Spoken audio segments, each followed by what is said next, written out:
Super C. Um, yeah, that's still a lot of fun. That's still a lot of fun.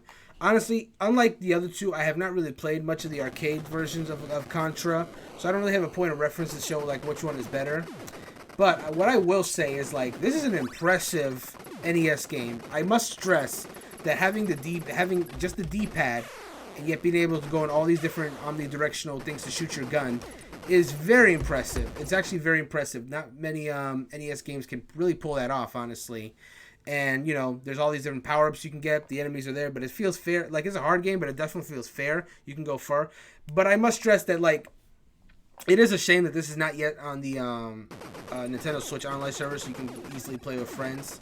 Like right now, I have this, and look, there's even some top down that I never got to, and that's the same thing, omnidirectional, just to move around. I wish we managed to get there, but and that's a big part. Like this is a really game that's like benefits like having a friend with you to like really shoot. Like you can watch each other. I think that's how this game is meant to be played, and unfortunately, I could not show that off today because I am playing this again on the NES and by myself. So it is what it is, but I think for it still holds up really well, honestly. Again, tough and fair, but you really do need a friend.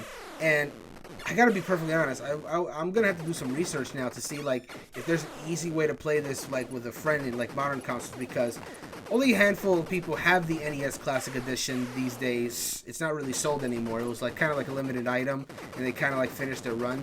So like if you don't already have it, then it's not the easiest to play Super C right now, or any other Contra game for that matter. It's kind of difficult. So I'm hoping that it becomes a little more regularly available because I don't really know of too many places that are selling it. But like anyway, all that to say, I'm rambling on a little bit. Super C is actually a very good game. I think it still holds up very well. It's a lot of fun. You can keep doing those runs as many times as you want.